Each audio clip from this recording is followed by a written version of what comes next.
بینەرانی قەدرگرانی کوردستان 24 ئەم کاتتان باش. شەرەفمەندم لەم پرۆگرامەدا لە دیداری بەشێک لە جوامێران و نیشتیمان پەروەران و خەباجێرانی دوێنەی ئەم نیشتیمانم کە ئێستا ئێوەی بینەری هێژا من دەبینن ئاوا پۆشتەم بەرهەمی قوربانیدان و خەباجێرانی ئەم شێوانەیە کە ئێستا میوانی ئێمن لە پرۆگرامی بۆ هەمووان دەمەوێت پێتان بڵێم زۆر بەخێر بێن. ئێمە وەکو ستافی بەرنامەی بۆ هەمووان و کوردستان 24 شانازی بە ئێوەی هێژا دەکەین کە ئێوە ڕۆژانێک لە زیندانەکانی ڕژێمی بەعس و ڕژێمی لە ناوچووی پێشووی بەغدا قوربانیتان داوە بۆ ئەم نیشتیمانە. هەروەها دەمەوێت وەبیر نەوەی تازەی ئەم نیشتیمانەی بێنمەوە کە ئێوە بە چ ڕۆژانێکدا تێپەڕیون کە ئێستا وەک گوتم ئێمە ئاوا بە پۆشتایی دەینە سەر شاشەکان و یاخود ئەو جیلەی ئێمە ئەوا بە ئازادی و بە ئارامی لەم نیشتیمانە دەژین. زۆر زۆر بەخێر بێن سەرچاواناتم. شەرەفمەندم کە لە دیداری ئێوەی هێژام. ئێوە شەهیدی زیندوون قوربانیانی دوێنێن وەک یەکێک لە شەهیدانی زیندانی سیاسی بە نێوی شەهید مەلا عەلی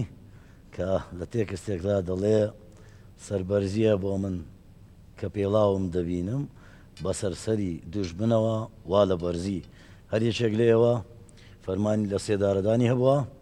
فەرمانی زیندانی هەتاهەتایی هەبووە، بەڵام وە گوتم ئێوە ئێستا شەهیدی زیندوون خۆشبەختانە ئەو ڕۆژدان بینی کە هەرێمی کوردستان بوو بە خاوەنی ئاڵا و پەرلەمان و حکوومەتی خۆی.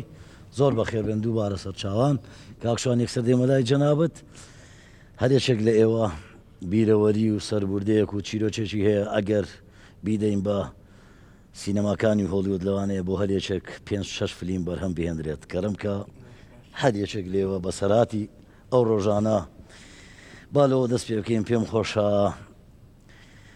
ئەوم جواب دەیتەوە بەشێک لە ئێستا لە جیلی نوێ پەیدا بووە دەڵێ بابگەڕێینەوە سەر بەغدا. حەزم لێ بزانم ئێوە چۆن وەڵامە دەدەنەوە کەرمکە ئەگەر نزیکێکی مایکەکەت. زۆر سپاسی جەنابەت و سپاسی تەواوی ستافی کوردستان 24 دەکەم بۆ ئەو دەرفەتێک کە بە ئێمەتاندا بە حقیقەت سەربەرزیە بۆ ئێمە ئەوڕۆ بتوانین ئەوەی کە لە دڵمانە بۆ جیلی نوێ و بۆ ئەو خەڵکانەی کە بەبێ ئەوەی ماندوو بووینە بەبێ ئەوەی ئارەقیان نەکردیە گەرمە و سەرمایە نەدیتیا شەق و لێدان و ئەزیەتی بەعسیان نەدیوە ئەوڕۆ تەمەنا ئەکاتن بگەڕێتەوە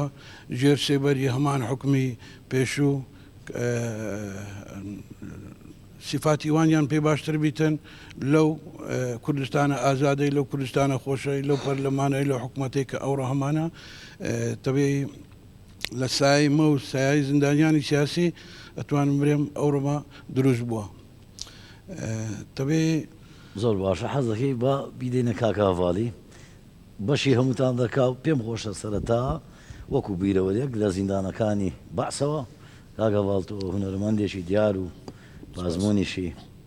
جا هەواڵانت لە زیندانەکان پێیان گوتم لە زیندانیش گۆرانی دووتۆ بۆیان باسی ئەو ڕۆژانم بۆ بکە با بینەر و ئەو جیلە نوێ بزاننەوە چۆن ژیان چیتان کرد چۆن قوربانیتاندا بۆی کە ئێستا ئێمە لەسەر پێوەستایی. زۆر سپاس بۆ جەناب کاکسەهین بۆ بەڕێوەبەراتی گشتی تەلەڤیزیۆنی کوردستان 24 کە ئێمەتان بەبیر هاتەوە. پێشەکی دەمەوێ هەست و سۆز و سەرخۆشی خۆم بۆ تەواوی ئەو زیندانیە سیاسیان نا سرم بووان نەویکەم کە لە ژێر سێدارە یان ئەشکەنجە گیانیان بەخشی یان ژەوانی دوای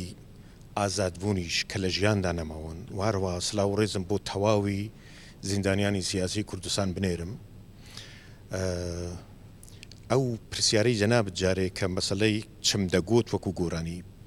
دەمەوێت پێشی ئەوە شتێکی تر بڵێم باسی جیلی تازە و جیلی ئەو جیلی تازت کرد کە هەندێک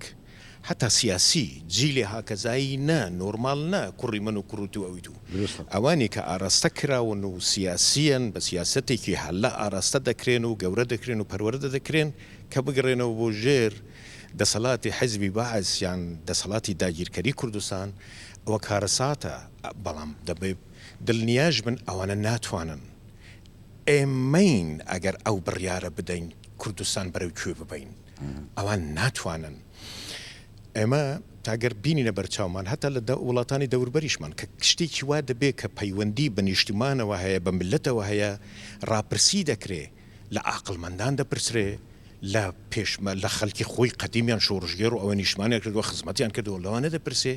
ئێمەش دەبی بگەڕێنەوە سەرەوە دەبی لە خانەوەدەی شەهیدان بپرسین لە زیندانی سیاسیان بپرسین لەوانە پرسین کە خەباتیان کردووە کە لە پێشمەرگە بپرسین کە ئێمە دەمانەوێت ملەتی کورد کوێ بین نەکەوانی کە ئێستا دروست بوونەوەکو جەنابزان و کاکشوانیش گوتی هاتوونەتە سەر حازری بڕیار لە چارەنووسی ملەتی کورد بدەن ئەوە ڕێی خۆمە لەسەرەوە هەمووشمان دەزانین ئەوە چۆن دروست بوو ئاراستەکەش لە کوێوە یەشە لە ئامانجەکانم ئەوەیە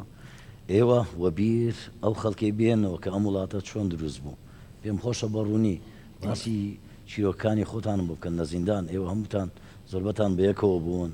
زۆربەی هاوڕەکانتان نەماون لە سێدارە دراون شوێن بزر کراون ئەوانەمان بۆ باسکەن ئەم دەمەوێت بیریان بینەوە دەمەوێت یەکشت بە بیری گەنجانی ئێسم بێنمەوە بەڵێ من ئێستا لە تەمەنێکم لەگەڵ ئەو برا بەڕێزانم هەمویان ئەو کاتی کە ئێمە گیراین ڕەنگە ئەوانی بە تەمەن لەگەڵ مەدا ئەبوو شوبان بابی شوان و مامۆستا بەهرەم بوو بن لە هەمومان گەورەتر بوون ئەوجا ئەوانە جوان بوون گەنج بوون من و کاکشێرزاد و کاکشمان و ئەو جەماعەتانەی دی ئەمە گەنجی یعنی 20 ساڵە بووین ئەو کاتە ئاواتە خاز بووین لە سێدارە بدرین لە سێدارە نەدەتسین بەر ڕاشکاوی دڵێم کاکە ئەوانە هەموو شاهدن کێ دەگریا لە ژێر حکمی سێدارە کە حکم دەدرا لە دادگا کەس نەدەگریا بە شانازی وە دەچوین ئەمن دەمەوێت ئەوە بە گەنجانی ئێمە بڵێم ئەو گەنجانەی ئێمە وا بیر بکەنەوە وا پەروەردە بکرێن کە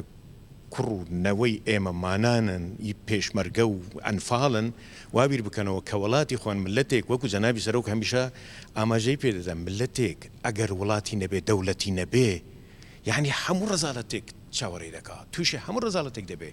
ئێمە کوردین لە کوردستان دەژین کوردستان لانکەی پێکەوە ژیانە وەکو هەنارێک چۆن کە دروست دەبێ ئەو هەموو دنگەی تێدا هەموو پاڵی بەیەکداوە کەسیش کەس ئەزیاد نادا ئێمە کورد وابووینە کوردستان وا بووە دەبێ ئەو پێکەوە ژیانە بین کاکە لە پشتە من کاک شێرزادەیە ئەوە مەسیحیە و لە نەتەوەی ئاشوریشە زیندانی سیاسیش بووە هاوشێوەی باشین لە ئەبوو شیڤان ئوستاز ئەو بیر و باوەڕە کاتێک یعنی فەرمانتان بۆ دەردەچوو تا بن پەتی سێدارە کاگەڤاڵ گوتی نەدەدرساین نەدەگریاین خەممان نەبوو ئەو بیر و باوەڕە لە شوێوە سەرچاوی گرتوو ئەگەر مایکە نزیکەی وەڵامێن بەرسبامن بدە سڵاو و ڕێز بۆتە و کەناڵێ 24 ئەبرو ئەم میهوانی دەفوە سەروە سەرفراز و سەرکەفتی ببینم دوی کارە خۆی ڕگەهاندنێدا ئەڤە یا تۆ بەحست کرد بێژی مە برادرێت مە ئەبجیلێ vێگاوێ کوڕێت مە برازایت مە خەلکێتی جیلێ vێگاوێ نزانن بەهای ئازادیا ئەڤرۆ ئەف ئازادیە چه ماندیبوون هاتیە چه نەخۆشی هاتیە چه قەهرەمانی هاتیە چەند خەلکی خوا قوربان کردیە سێدارەدانی و بن ئیسکەنجا هاتنە کوشتنی و پێشمەرگە بووینە گەلێک ژێوێت هاتین گرتن داخوازا مش گەنجێ vێگاوێ ئەوە بلا چجا نەبێژن ئەوە هەماهوو سایە هاتی vێگاوێ سایا ئەوان کەسانێت و زیندان بینە و شۆڕەش کرینە و بێ بەرهەمبەر نە بەرهەمبەری موچەی نە پلە و پۆستەی هەمی گۆڤە سەرێ خوەل وەکو بێژن شیرێ دژمنی دایی و چاف نەتەرز بینە بەرهەمبەری دژمنی ئەڤ ڕۆژەیەت ئینۆین حاڵێ ئەڤ ڕۆژەیەت حازر کرین بلان باش بزانین و ئەڤ جیلێ vێگاوێژی بلا باش بزانن ئەوێت پلە و پۆستەجی دەسوانده بلا بزانن ڕۆژەمە خەبات و خزمەت کی ئیمە هەستە ڕێبازا درست یانە تەوەی کردێ ڕێبازا بارزانیە نەمر بێ بەرهەمبەر مە هەستێ کردی کورد بندەستن ام هندك دبیا ببین شمال کو صوجی خو قربان بکین دا روزا کو آزادی هم پیدا بکین بس خوش ابرو ابسو هنده صالح ده بسیار شنگوان کسا کی گلک حوالت مجی اوید هر وصا بی برهمبر سری خوال شیر دجمنی داین جافنا ترس بینه برهمبری دجمنی او جی هنده گلک گازنداد کن اد بیجم آوا کرن و پاره مال دنیا همین مقابلی یک لحظه آزادیه اوی حز برهمبری آزادیه نبید حز برهمبری همین تشتکل دنیا بس ایران خوش نبید بابش مڵێ مامۆستا بەهرامی مامۆستا بەهرام ئەبوو شیڤان شتێکی جوانی گوت تی ئێمە کە لە زیندان بووین ئەو خەباتەمان کرد چاوەڕێی ئەوە نەبووین ڕۆژێک لە ڕۆژان دەستکەوتێکی مادیمان نەبی بەرامبەر بە موچەیەک بە مینحەیەک ئەو باوەڕە چۆن بوو ئاوا یعنی ئەو پشتەوانی ئەو باوەڕە چی بوو لە لای ئێوە لە ناخی ئێوەدا کاگەڤال گوتی نەدەترساین کاکەشان بە هەمان شێوە یعنی چی وای لە ئێوە کرد ئەو بیر و باوەڕە پتەوەتانە بێ سەرەتا سواس بۆ کەناڵی 24 سپاس تیڤی بۆ ئێوە. سپاسی ئێوەش دەکەین هەستی نەتەوەی و نیشتمان پەروەری ئێمەی کورد و گەلی کوردستان ئەو هەستە بووە کەوا وای لێ ئێمە کرد بە تایبەتی زیندانانی سیاسی بیری نەتەوەی و نیشتمان پەروەری یەک لە ئەساسی ئەوەیە کەوا ئێمە کە ملەتێکین و لە زێر زەمانەوە لەسەر خاچی خۆمان خاوەن ملەتی خۆمان بووینە بەڵام ملەتی کورد گەلی کوردستان هەموو کاتێک ڕژێمەکانی یەک لە دوای یەک ملەتی کوردی چەوساندیتەوە لە نەتیجەی ئەو چەوساندنەوە و زولم و زۆرداری و زاڵمانەی بەرامبەر بە گەلی کورد بەکاردەهات هەر ئەوە بوو کەوا گەلی کورد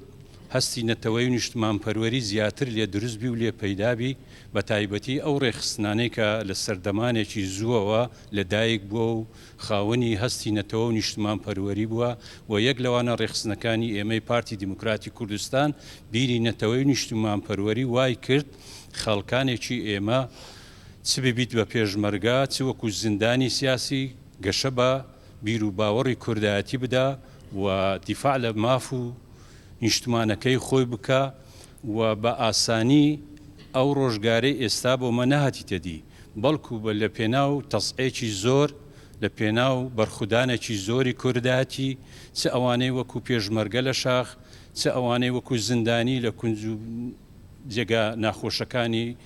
سەردەمی ڕژێمی بەعس ئێش و ئازاری خۆی بە خەیاڵدا نەدەهات بەڵکو سەربەرزانە بیری لەوەی دەکردەوە ڕۆژگارێک دێت و کوردستان بە ئارمانجی خۆی دەگا و کوردستان ڕزگار دەبی هەروەکو ئەمڕۆکەش پێویستی ئێمە سەرشانی ئێمە گەلی کورد ڕۆشنبیرانی ئێمە تێگەیشتنانی ئێمە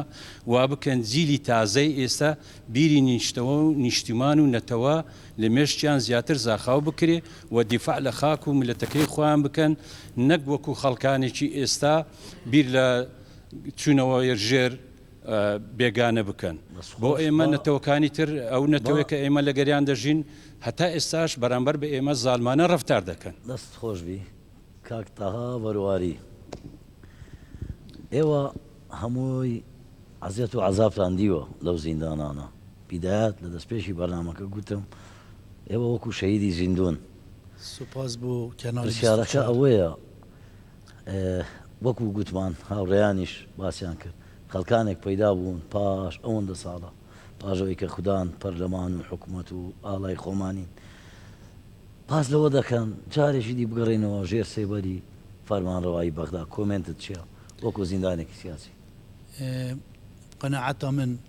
ئەبێت ئەڤروکە کەتینە وان زیندانە دەوات ئینوکەت حازل وێرێوان هەواڵە نەبوو چ پلا و پۆیا نەبوو چ پارە چوبوونەت زیندانە چونکو ئەم هەر دەقەکێت معارز بووین بمرین معول پێشاوت خودی بووم دۆنان دەبوو ماڵەت خەمە هێلا بوون پێی وەختی تحتمال هەرێکشمە گەلە تشتە بوون ئەس مۆزەفم سەحێ ئەس برین پێج بوو مەختەسەتی مەگرتن برین پێج بووی برین پێج بووم ئەساتە مەگرتن ئەس مؤبەت حکم بووم چ جۆژ هەزەنەتی کودی دەرکە مەڤرکە دێم جارێکێ بمە ڕێڤەبەرێک ئەوان مەسئولێک ناف حزبە خودا از هر هیویه بون که کنگی ده مبن مسیدار دن حتی کو ام حکم بوین از مؤبد جه حکم بوین گلوان حوالا چه نخوش الدنیا ما یادی شانازی بو اگر فرمانی سیدار در شعبا بوتان آره والله ما تمنات کر ام شوی زي قد خلاص بلا مسیدار دن نزانی کاک تها من شتێکم وەبیرە لە کۆتایی هەشتا و هەشت و هەشتا و نۆ ئەو ماڵانەی کە شەیدەکانیان دەگەڕایەوە لە بەرامەردا حکوومەت پارەی ئەو فیشەکەشی لێ وەردەگرتن کە لە سێدارە دەدرانیان بە زمانە عامەکە دەیانگوت ڕەمی کراوە پارەکەشیان لێ وەردەگرنەوە 1-2 دینار بوو پێم وابێ 1-2 دیناری سویسری جاران من وەبیرمە خانەوادەی و شەیدانە هەلهەلەیان لێ دەدا ئێوە دەڵێن تیلیلی یعنی شانازی بوو یەکێک شەیدێکی بۆ باتپاوە هەلهەلە لێدرا لە پرسەکەی بەبیرتانە ئەو بیر و باوەڕە لەکوێوە هاتوو كرم لبير ما وقت مواجهة ما وقت أبو غريب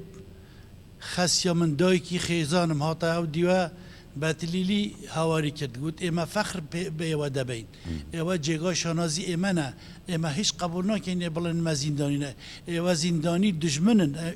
إما جيغا سفرازي همو ملاتي كردن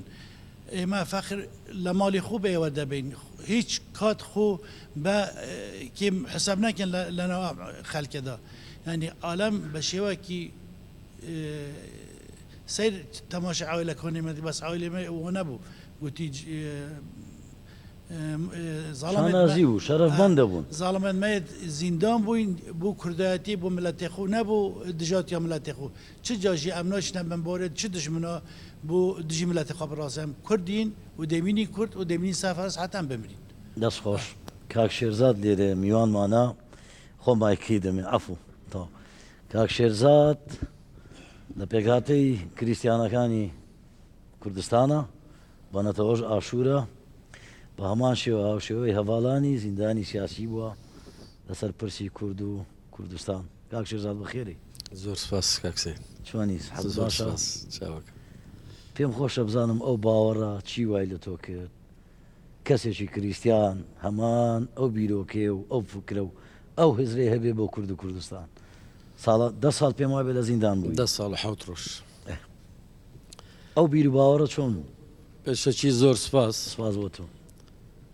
طبعاً کەس و کارمانە سێمە چۆن بۆ ئەو جیلە مانەوێ بەو جیلە بڵێن ئاوا نەهاتووە بە ماندووبوونی هەمومان هاتووە بە خوێنێ و شەهیدانە هاتووە بە خەباتی سەرۆک هاتووە دەمانێت کەس و کارمان پێش ئێمە کەس و کارمان فێریانە کردین کە ئێمە لە ژێر زوڵمین بۆ ئەبێ هەمومان خەباتکەین هەمومان ماندوو بین وابزانم هیچ شتێکیش لە ئازادی خۆشتر نییە من 10 ساڵ لە بن دەستی بەعسا بووم هەر تەمەنایەوەم دەکرد ڕۆژێک ئازاد بم بۆ ئازادیش کردم والحەمدولای سەوا بەرهەمەکەی دەخۆین ئازادی بەو خەڵکانە دەڵێ با پرسیارەکە گشتگیر بێ وەکو هاوڕێیانت کە پاش ئەوەندە ساڵە بازەوە دەکەن من دەڵێم ئیشەڵاوی ئێمە بینیمان کەس نەیبینێ و ناشی بینن بە سای سەری سەرۆک ئیشەڵا و سای سەرۆکی ئەو پێشمەرگە قارەمانانەی کە هەن ئێستا ئەو خەڵکە شۆڕش جێڕی کە هەیە ئێستا ئیشەڵاوی ئەمە بینیمان ئەوان نایبینن بەڵام پێیان دەڵێم کەس بێکەرامەتی نەژی هیچ شتێک لەوە ناخۆشتر نییە کە تۆ ئێستا باو خەڵکە لە سەیتەرەی هەولێر دەرچێت بەرەو شارەکانی تر بچێت ئەو وەختە بەڵێ ئەو وەختە هەز دەکا کە کەرامەتی هێدی نامێنێ بە ئیهانەکردن و بە زمانێکی تر و بە کەلتورێکی تر و بە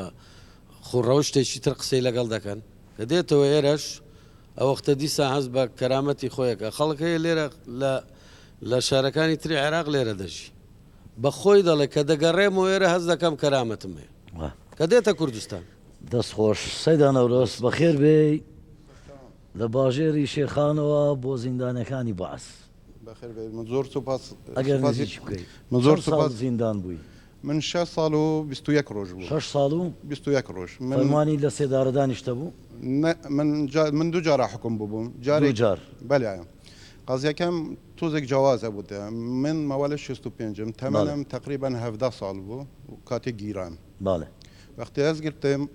ولقال 12 کس دیبون شوان کسا بودم 2 کس اعدام بون شيء صالح وشيء هاشم اما بدجي 4 پشتی ام سجنی در کتین 4 شوا بودم امر خودت کرین بودم نماینه باقی مایی یتباین و صلاة رزد من بوا و بو همی شهید و یت زندانی سیاسی از وقت حکم بو مهاجدر رجا از بو نمونه کی بوده بجم بو گنجت میت نی بيجا كرم که وقایت تو گنجه کی بودم بینی 22 هیوا تو بکیت انفرادی و از باورنا کم ایک جیل وی کردستانه وی تحمل بکت و ایدی عمر من 17 سال بود 17 سال بودم از بر مویری بودم بر محکمه ثوره بودم هنگی بودم از 18 رجال امن دهو که بوم 4 هیوال کرکی که بوم 5 هیوا و 5 هیوا 23 رجال امن العامه همي هر هموي بعزيت وعذاب همي تعذيب وهلاويستن و كهرباء وبتم اف حالات اخرتها نبش ام 23 بتم اختي امبرين دوي هيوا دوبو امبرين دوي هيوا دو امبرين محكمه ثوره حاكم عواد البندر بتم برخد الرنج برخد الرنج ما وايدي قلتي جارقتي امش قفص دار خصنا ام تاجيل كرين ام تاجيل كرين قلتي افاد بجي كان بتبنى ما حط بالعدلي ام سي هي بدي ام تاخير كريم 23 هي وبينش ام حكم بوم اس ايك شو ام بوم حكم بوم مؤبد ام برينا ابو غريب جاركادي بو كبجمت بابت من زندان دا بو 22 هي وبينش جارك يدي وجالت في حالتي دا وقت ام برينا بريل هي وبينش ام برين مواجهه ما هاتر متم دوبراد ما پیشمرگه بون هنگی بودم ام بری نویره مواجهات دویجی سهرامه ام نزانین که مخابرات تکلیف کر بو حکومت عراق تکلیف کر بو کوستر بو دعمان نابینا تکریت و بیجی 7 کس تمام بوند دا از ای کشوا باب ما بو و 6 کس دی همی مروفد ما بون و خلک دهو که بو کسو کارد ما بون بودم ابد ام زندانی سيدا نوروس بيجوي بسم الله هاوري جهانجير باكيجك من آماده كردوا لسر كوي زندانياني سياسي دقل زندانياني سياسي بابيكوا بينري بين باشان دقرم ولاي ايوا كرم كان من نام علي محمد رسول الله ناصرهم علي سور لا 1984 مانجي هشت تاكو 1988 مانجي نو زنداني بوم 4 سال و 2 مانگ و 12 روز لزنداني ابو غريب ما ويشي زورتي بون لا 1986 عفوية دا بنزاو قصور كز معينا ولا سزنكا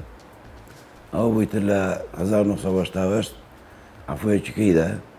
لو عفوا بركوتين اوي بغداد و ايمي كردوا نعلم هموش تيجي كردوا بلان زورشتي بو ماندامين كردوا بلان ايما طموح زيادة شو كهر روجي كي زندان شايني اوي هموش تيجي بو بكري زندان سياسي بخدمت ماني كردوا بلان طموح زيادة شو بقراري خويان قانوني خويان دبي همو زنداني كي سياسي تعويزي كامل ورد بقريت شاورين ان شاء الله باشا بيت بلان لا طموحي ميانيه يعني دواي أول لزندان درتم آوار بوم ترحيل كلام ابن الصلاة حوص على بوم دواي العفوية هات مو شري براكوش إذا سيبك بجداري منكر هات مو تيما بوب كان كما يعني أقل لا أعطون ما نهجيشن كما أقل خانو ما مدني ولو يستا قوايا مجموعية خانو لا جوانستي هي تقريبا 250 بارتي اما ناو ما لبغاهات و 250 كس كان حكمي زورن بالمعنى أنا سر خانو كان بلان أو تقريبا 200 زياترة بس بناوة لبروي شواركس ناراضي بو وتيان ناتان دينه تاكو يسمعوا خانو هي توابوا هي الزاوية هي هيكلة ساما لواني كمان دني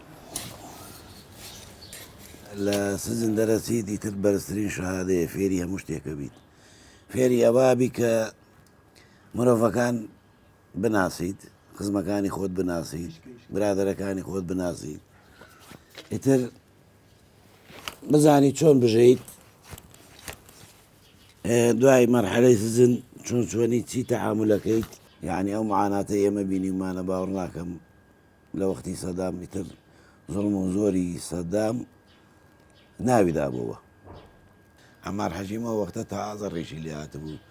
لەوانەی کە لەگەڵ یابوون تازە ینی لە هەمویان مناڵتر بوو ئێستاوە ئەختیار بووە کاک زانجێر ئەم بەڵێ ئەمە علی سۆرە خەلکی کەرکک کەرکووک بوو لەگەڵێەوە بوو لەگەڵ من بۆ پێشمانگێک لەگەڵ من بۆ لە دووک زۆر کاک زانجیر کاک علی سوور لە کەرکووکەوە باسی ئەوەی کرد کە بەغدا وەکو پێویست قەرەبووی زیندانیانی سیاسی نەکردوتەوە بینیمان ئەڵێ بەغدا ئەڵێ هەرچی بکرێت بۆ زیندانیانی سیاسی کەم قسەکەی تەواوە بەغدا تاوەکو ئێستا نەک بۆ زیندانیانی سیاسی بۆ ئەنفال بۆ هەڵەبجە بۆ کیمیاباران هەتا ئێستا وەکو پێویست قەرەبووی نەکردوتەوە ئێوە وەکو زیندانیانی سیاسی کارتان لەسەر ئەوە کردووە بەغدا قەرەبووتان کاتەوە بڵێ ئەمە سەرەتا دەستخۆشی لە توێژم کە و بەنامەت ئەگەر مایکە نزیکیت سواس دەکەم دەستخۆش لێ دەکەین زیندانیانی سیاسی ئەمە کاتی خۆی کە ئەوڕۆ ئەنی لە زیندیان بووین لەگەر ئەو هەواڵانە هەرچەند لەوانەیە بیر و ڕای جیاوازیشمان هەبوو بیتن بەس هەمومان لە بیرم چوو جەنابەت ئەندامی حیزبی شوعی کوردستانی بووی لە زیندان ئەو کاتی عراقی بوو عێراقی بەڵێ عێراقی بەس ئەوە جیاوازێک نەبوو هەموو هاوڕیان هەواڵان سیاسەکانی دیکەشتان لەگەڵ هەمومان لەیەک بوون لە یەک ژوور لە یەک ئەوە هەموو زیندانەکانی تێدا بوو هەمووی بە یەک کێبڵ لێمان دەدرا بە یەک ینی چاو سیرمان دەکرا هەمووی خاوەن یەک قەزیە بووین هەموو هیچ جیاوازێک نەبوو بەس بەداخەوانی کە دەبینی ئێستا ئەو کات ئەمە هیچمان لە بیر ئەودانە بووین کە کوردستانیانە بیرتان چاوەڕێ پرۆپۆست نەبووین هەر چاوەڕێ ئەو مەبدەئا بووین ئەو بیر و باوەڕە بووین کە لەسەری ژیرا بووین ئەویش ڕزگاری کوردستان و نەماندنەوەی چەوسانەوە لە ناو خەڵکی کوردستان ئەمە ئەوەمان دەکرد ئەومان هەواڵانیش بە هەمان شێوە بەس بەداخەوانی ئێستا ئەو کە ئەو شتێک کرا بۆ زیندانی سیاسی نە لە کوردستان و نە لە عێراقیش ئەوەی زیندانی سیاسی نییە چونکە زیندانی سیاسی لەوە زیاترە کە شیاوی زیاترە کە ئەوە بکرێ و چونکە ئەو ڕۆژانەی کەمالیەوەی جیراین و ئەو ئەزاوەمان دیت ینی هەر ڕۆژێک ینی نازان چۆن ئەوە چەپەکانیش ئێوە بیرۆکەتان چە بوو کتێبی چەتان دەخوێنەوە چەپەکانیش خۆڕاگرن کاکسێن ئەوی بینە بەرچاوی خۆت ئەتوو دیلی بەردەستی دژمنێکی فاشی وەکو بەعزبی کە ئەوە دژمنێکی سەرسەختی خاچی کوردستان بوو گەلی کوردستان بوو ئەو بە تۆ بوتیار ئەو خەڵکی دەکوشت هەموو چی دەکرد ئەزات وەرە بەردەستی ئەو زاڵمانە دیل بە زیندانی بەدەبی چی بکە ئەوانەی ئێستا هاوشێوەی هەواڵانت ئەوانەی کە دەڵێن بابشینەوە سەر بەغدا ببینەوە بەشێک لە پارێزگاکانی عێراق شتێک نامێنێ بە ناوی هەرێم پاریش زۆربیاندان گوت شتێک نامێنێ بە ناوی هەرێم هەرواشیان دەگوت ئەگەر بە بیرتان هەردیان گوت نامێنێ ئێستا دەڵێ پەرلەمان هەڵبۆشێنەوە وا دەکەین کۆمنت چێ بۆوانە وەڵا ئەزانی مەسلەی ئەوەی ئەمە ئەو دەمە هەر ئەومان لە بۆ ئازادی و لە بۆ سەربەخۆیی و لە بۆ ئەوەی کوردستان بووە نەک لە بۆ ینی ئەوە بیتن ئەمە قەت تەمەنا ئەوەی ناکەین بەس لە هەمان کاتیش ینی پێویستە زیندانیانی سیاسی مافی خۆیان بە تەواوی وەربگرن ینی نابی فرامۆش بکرین چونکە ئەگەر زیندانی سیاسی و پێشمەرگە نەبا قەت و قەت ئەو ڕۆژە دروست نەدەبوو ئەزەکەواتە ئەوەی کە دەکرێت ئەوەی کە ئەو ماف ئیمتیازێک کە درای بە زیندانی سیاسی لە جێگای خۆی نییە ینی لە تموحی زیندانی سیاسی نییە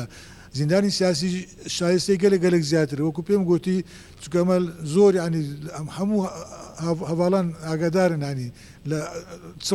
چ عەزابێک و چ مەینەتێک و چ زەحمەتێکە بوو لەسەر ئێمەی زیندانی سیاسی دەستخۆش خێراتی چەند ساڵ بووی کە کەوتیە زیندان تەمەنت گەنج بووە من 7 ساڵ و تشت دەکەم 7 ساڵ لە زیندانە بووی تەمەنت چەند وەختی کەوتیە زیندان 17 ساڵ بوو 17 ساڵ بەس حکمێ من حکمێکی گران بوو حکمێ من گەرەکی گران بوو ئەس سێداری حکمدان فەرمانی لە سێدارە دانیشتەوە بەرێ ئەس شەش هەی و 17 ڕۆژە ژوورێ سێدارێدا بووم بۆم باسکە بزانم بۆم باسکە زانین پێشێ باوەڕ دەکەی پرسیار گەلێک زۆرن لێتان بکەم بەڵام هەر چەندی دێن و دەی بۆم یعنی نازانم چۆن بۆ بیر ئەو جیرە بێنمەوە ینی تۆزێکیش دڵم پڕە بێ بەرامبەرتان بۆ جدی هەندێک شتم بە بیرێتەوە چکە خۆشم سەراتان هەندێکیانم بەبیرە بەڕاستی وەک گوتم تازە باسی شەیدەکانم کرد کە لە بنەماڵی منی شەید هەبووە پارەی فیشەکەشانی وەرگرتوێنێتەوە بۆیە ئاگاداری هەندێکیانم دڵم پڕ دەبێ نازانم چیتان دەپرسم کارم کە پێشی زۆر سپاس بۆ بێ دیدارێ پێ خۆشحاڵیم کو دیدارێت حسابێ نەکردن ئەو زەحمەت و ئەو بەرخودان و ئەو تەزحێتت ملەتێ کوردیتین بوو بەرە بۆ بێنی بێنە دیارکردن و ئەف دەست کەفتێن و کە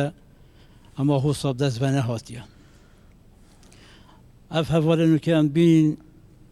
ئەم پشکێکین ژگەرێک خەلکێکی دی کوۆنژی زەحمەتەکە مەزن وەکی ئەمە دیتی لەناو دەستێت ڕژێمێت ئێک دیفئێکێت حکومەتە عێراقیدا ئێکی وەکی من تەمەنێ من 17 ساڵ ئەس هاتمەگرتن دادگەها سەورە سزایەکی گران دانا سەر من سێدارێ 14 هەیڤوادە 85 ئەس هاتمە حکمدان سێدارێ ئەس 6 هەیڤ بوو 17 ڕۆژە مامە جوورێ سێدارێدا پێش چاوێت من دو جارە ئەم کورد جارێکیان بووینە 900 جارێکیان بووینە 700 جارێکیان 5 جارێکیان 6 دەف من هەمی هەڵنە ئەیدام کرد ئەنی ئەو ڕۆشنکاتێنە پێش چاوێت من کوپی وێ کوورەتیێ ئەف ملەتێ کورد خۆسات کەتە ناو دەستێ دژمنیدا بێ ڕەحمانە بێ ئینساناتیانە وەکی تو بێژی ئەوە مەعمەلەکە مریشکانە هەموو دەسەرێ وان ژێوەکەم ساڵێت هەشتیادا حکومەتە عێراقی حکومەتەکە هار بوو دژمن کاریەکە مازن دەر حەقی ملەتێ کوردات کرد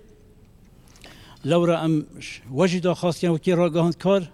وان جورە دیدارا بەرچاو بگەن بۆ جیلێن یعنی ئەس بەرخودانیش دەکەم بۆ دیداری ئێوە ئەس نمونەکە بەرخودانێ بووتە بێژم ناو ژوورێت سێدارێدا نەوروزە 85 نەوروزە 85 جهێ منێ چاوەڕێی منێ چاوەڕێی لە حەزاتە سەعەتەدا کودێک ئەم نزانین کا کیشمە دەهێتە سێدارەدان نەوروزە 85 ئاهەنگا نەوروزێ مە جوورێ سێدارێدا کرد ئاگیرێ نەوروزێ مە هەر کرد بزلکێش خاڵتێ بەدنکەش خاڵتە زلکێش خاتێت دەرگیرەمە ئینا دەرێ ئاگیرێ نەوروزێ مە هەر کرد ئەڤەش پێخەمەتە کورد و کوردستانێ پێخەمەتە بەرخودانە ملەتێ کورد و ئەف جیلێن هە بزانیتن زەحمەتێت مازن بەرخودانە مازن تەضحیەتێت مازنێت هاتی نەکردن ناوەسا هەزرکەن کوونکە هەمە حکومەتە هەرێمی و پەرلەمانی کوردستانی هەمە بۆسا هاتیە کایە دەست خۆش با بەیەکەوە سەیری زیندانی سیاسی لە سلێمانیەوە بکەین دواتر دەگەڕێمەوە لای کاگەشوان و کاگەڤاڵ بە تایبەتی کاکشان بە سەرهاتێک تێ پێم خۆشە بینەران بیزانێ با سەیری و زیندانە سیاسی بەڕێزەش بکەین.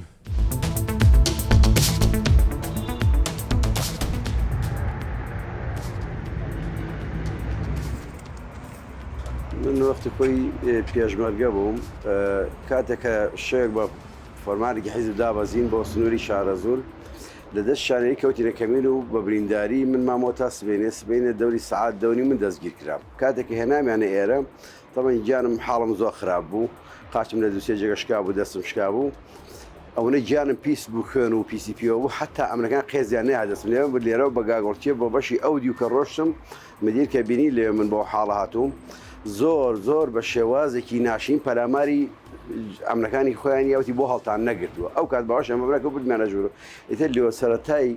نامەتی و ناڕەحەتی زیاتر دەستی پێکرد بۆ گیانی ئێمە وەکو هەر زیندانیەک هەر کوڕێکی کورد کە لەم نیشتیمانە دەستگیر کرابێ هەموو مەرحەلانەی کە من پیاەتی پەڕیم هەمووی بینیوە شتی زۆر ناخۆشمامۆ لێرە تا بڵێ تر چەند ساڵێک بەم شێوە وردە عیلاجم وەرەگرت عیلاجیانەکردم زوجارێ و دوو مانگجارێ مانگە جاریان برم تەداویەکی ئاساییانەکرد نەک بڵێ بە شتێکی گشتی تەداویەکی ئاساییانەکرد تا تۆزێک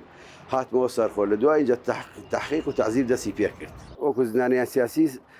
سەرەتا لە وەجبەکانی یەک تاک و هەشت تەقی 5162 کەسمان سودمەند بووین لە وەرگرتنی امتیازات بەڵام امتیازەکە چی بوو تەنها بە منحەیەکی مانگانە بە بڕی 500,000 دینار کە لە 350 سەر کەوت بۆ 500,000 دیناری بە چەند مەرحەلەیەک بەڵام لە بەغدا بەرامبەری ئەم 500 ئێمە ملیۆنێک و 200,000 دینارە لەگەڵ ئەوەش چەندجار داوامان کرد دۆسەی زیندانی سیاسی بگوازرێتەوە بۆ سەر بەغدا کە داوامان کرد بەسپاسەوە سەرۆکی حکومەت لە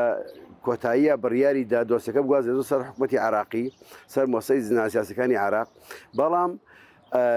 حەست دەکەین سستیەکەی لە کارەکانی ئێمە چونکە ئێستا لەوان ئەڵێ ئێوە هەموو شتێکلا لای ئێمە تەواوە بابەتەکانتان کێشەی نییە بەڵام تەنها پێویستی بە ڕێکەوتنێ ڕێکەوتەکە جەناوی سەرۆکی حکوومەت نووسراوی ڕسمی کردووە بۆ وەزارەتی شەهیدان کە هەستن بە لیژنەیەک پێک بێن بۆ چوونە بەغدا لەگەڵ بەغدا دانیشتن بکەن بۆ ڕێکەوتن لەسەر کە دۆسەی زیندانیانی سیاسی بگوازێتەوە سەر بەغدا.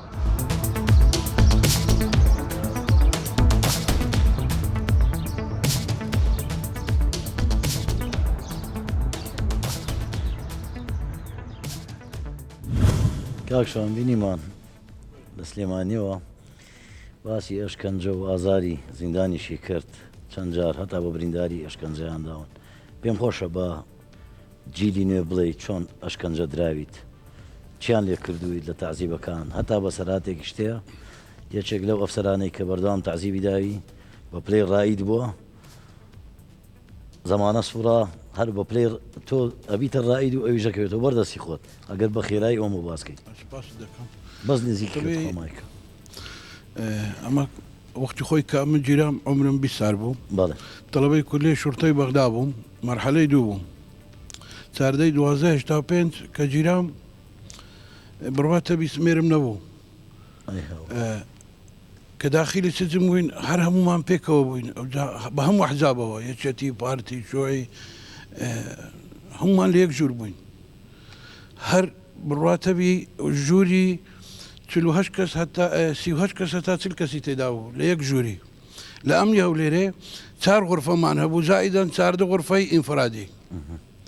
ئەمن 6 مانگ 2 ڕۆژ کەم لە ئینفرادی مەم دوای ئەوەی داخلی ناو ژوورەکانیان ئەشکەنجەکان ئەشکەنجەکان مەسەلەن یەک لە ئەشکەنجەکان ئەوە هەمومان کێبڵمان دیتبوو تالیبەرمان هەبوو لەوێندرا ئەوە ڕۆتینی بوو لە هەر هەموو زیندانیشی سیاسی لەوێ کە تعزیبەدرا بەهاوەکردن بوو بە پشتەوە بە قۆری بە حەبلیاوا کردیا هەڵواسین هەبوو حەوزی ئاو هەبوو بەفراو بەستی دێ خستێ نایە بەڕووتی ئەوە هەبوو ئەمن یەک لە شەوەکان محقق عەدلێکی ئەمن هەبوو کورد بوو پاشەوەی کە ئیفادەم وەرگیرا هات گوتی کوڕمەوە ئیفادەی تووە ئەتوانی پەنجەمۆر کەیلۆم ئەگەر وتەکان تەواوە کە خیندیەوە ئیفادەکە زۆر لەوەی قڕشتر بوو کە من دەمەویست دوو دەمانچەک و کلاشکۆفەکی لەسرم کردبوو مار لە ئیفادەکە زۆر دەویست بیکات ئەمیش گوتم ئەوە ئیفادەی من نییە بەو نوعی ئەمن چەکچی نەکلاشکۆف بوونە دەمانچم گوتی کوڕم ئەگەر نەیکەی ئیعادەی تەحقیق دەکەم و لا يزال ماشى اگر او برنامج بینی زمانی جیل دنگم بی جیل بیتن خوشی بناسی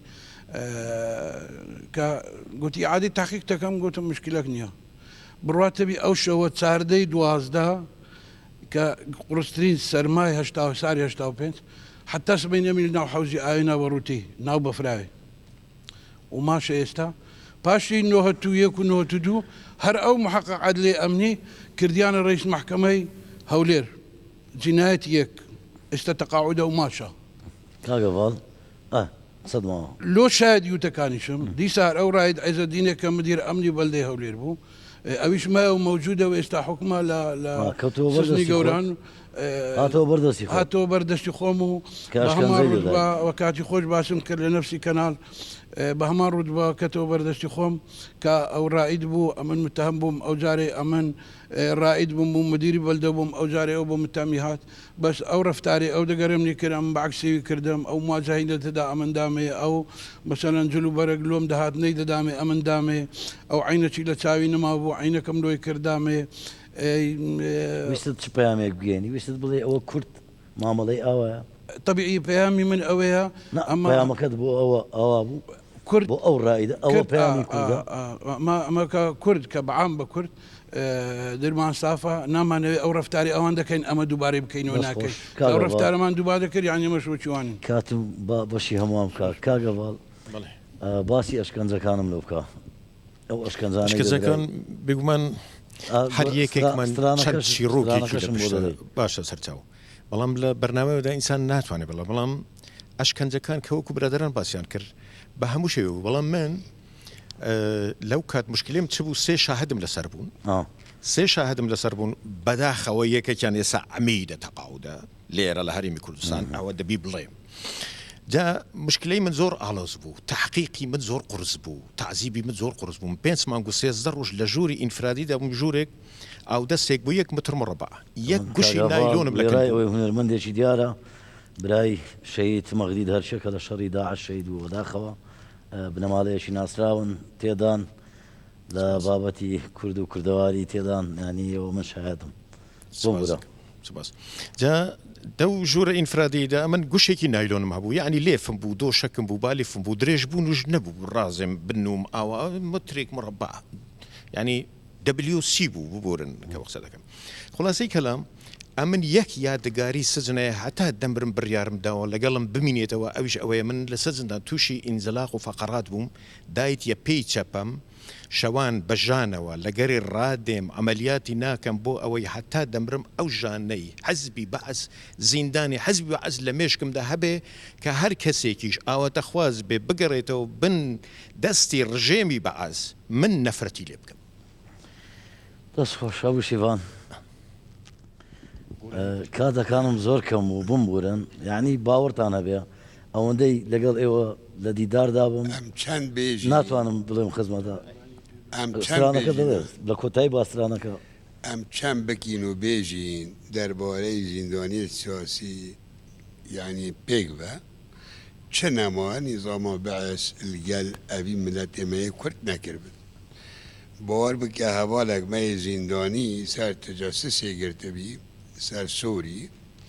سەرا هەواڵێک مەجارێکی ئیهانەکی ڕۆ خەبەریت ئەو گوتنێ مگوتیت حەفسێ بە مری هەکەت خوددانێ خوابێبی چۆ وت ئەمنی و مخابراتی 17 ڕۆژە ئەس کەتمت بن بارێ تعزیبێ بە 17 ڕۆژە دگوت ئەلله تو دەبێژی ئاخ لازم صيح آخ مدوت وان والله أزدي منهم والله أنا أموت فلا تسمعون كلمة آخ مني موضوعي أبان وقت بيجن برادر هميجي آقداري بي موضوعي بين أبيت الدمر نشتي خاري مسألة نابي موفي ناين بحاجة حميد زان إن حميد زان كيبي وقت از بيم أبيدي بيجا موضوع زنداني حوالت ما عامة زندانيا قالك نخوشية ديدين دا خازا من سلوك حكمتا هرمي جناب بارزاني دامو دزگاه ميت حكومي اوه گوهيوان الوان كسابن او كسانت شورشا ايلولي و گلاني و زنداني و سرهلداني و اوید کو هاتين شهید کرني و اوید ببر هم بر همي گابا آزادی دفوان سروات و جیان بوه اوانش بیری نکن چکو حوالی پوری کاتەکەم دا باشکەم لەگەڵیان مامۆستا بارام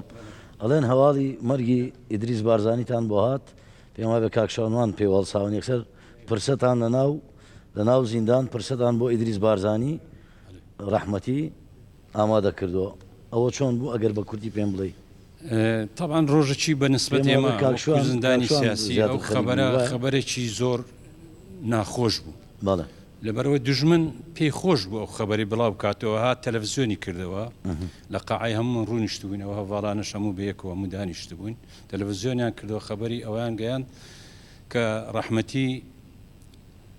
جوانەمەرێک کاک ئیدریس بارزانی ڕەحمەتی خوای لێبی وەفاتی کردیە بەوەوە نەحەزانی کورد دائیمەن حەز دەکەن کورد شکستەکی هەبیتن پێ خۆش بوون بەڵام ئێمە زۆر ناڕحەت و پێ ناخۆش بووین بەس وامان نیشان دەدا کە هەر بەتە کورد بەردەوامە ڕەوڕەوەی لە خەبات دەستخۆش مەسەلەی